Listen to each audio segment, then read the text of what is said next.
guys, and welcome back to Sowing Comfort. Today we're going to have a look at a bit of fermenting pickle using a Giardinera Italian style ferment.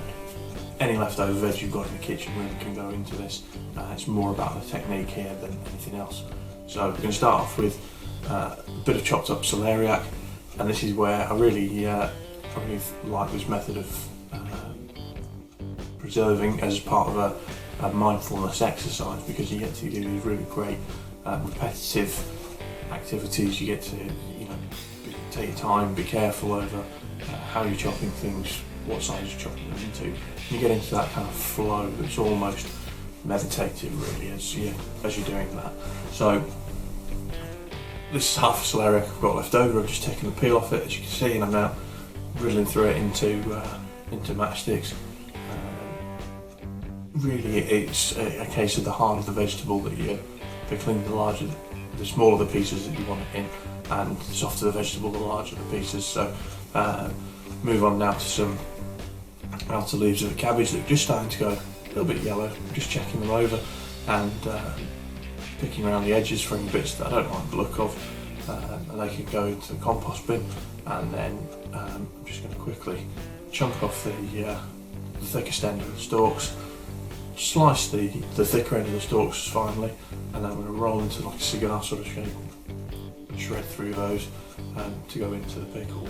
So same there with a bunch of cauliflower leaves from the outside of the cauliflower, and now onto some celery.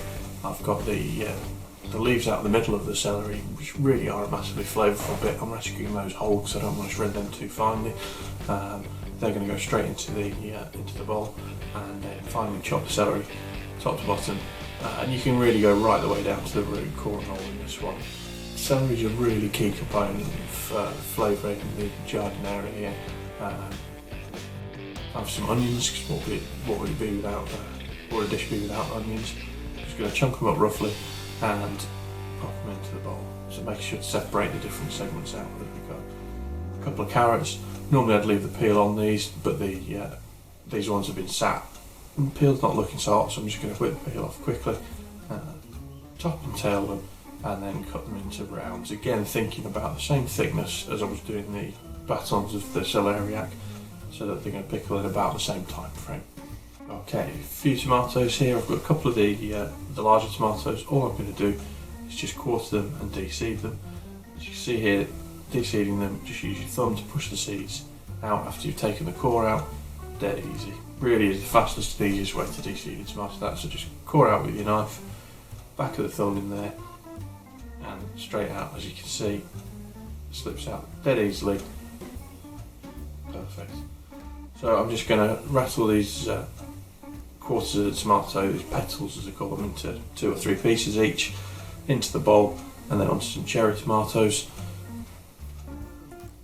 These I want to leave whole, but just to make sure that the brine can get through the skin, I'm just going to put a very small cross in the bottom of each one. This will help the flavour get into there, and the salt to help preserve them at the same time. So now we've got the aromatics, which are actually going to flavour the pickle that we're making. And in the little bowl I've got a bit of dried oregano leaf. And next in there we're going to go with some of the black pepper. So dead simple, all I'm going to do, if you've got a pepper grinder, feel free to grind some pepper into there. I like mine quite chunky in there so you can see the little flecks through it. So all I'm going to do is just break open the peppercorns with a flat knife. You can use a pan or a mug or anything that you really feel safe and comfortable using. Like I said, pepper grinder works just as well. All I'm going to do now, you can see those slightly broken open, the little pale flecks that come through as you break open the black peppercorns. Chuck them in with the oregano. And we're going to go on with the garlic. Same again, just a little flat crush with a knife. I think this is a really great way when you're making a rustic thing like this. That's such an easy word to say, rustic, and it suggests that it's just a bit shonky, but my family love to eat the garlic. So I'm just taking the peel off, but you don't even have to do that. You can just pop the garlic in as it is, peel on and everything, and it'll still impart that wonderful flavour right the way through the pickle. So with that done, we're going to move on to some rosemary that I've just picked from the garden this morning. If you get a chance to sow and grow your own herbs, it really is great just to be able to pop out and grab a little few bits of this and that to pop into your cooking. And when you just crush the spine slightly with the, oh, it smells so good, with the flat of the knife, and pop them in there as well. So I want to add a little bit of kick to my Giardinera, so I've just got one chilli. It's a relatively mild chilli. There's nothing crazy hot going on here, and this is quite a big batch of Giardinera I'm making. It's going to make a few jars, so I'm just slicing it carefully. Leave the seeds in and everything here, and chuck it straight in. But again, if you're not a fan of heat, feel free to leave it out. So all our aromatics are going to go straight into the bowl with the vegetables. Make sure we get them all in there, and we're going to give it a really good thorough mix up.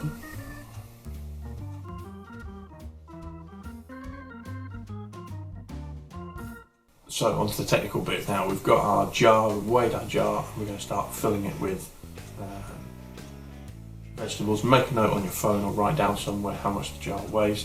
If you've got a bit of masking tape kicking around, write it on a piece of masking tape, stick it to the jar so that you know how much the jar weighs, and then filling it up, making sure we press it down every so often. So as you can see, I'm just moving it off the scale to do that, to try and leave as few air gaps as possible for this pickle.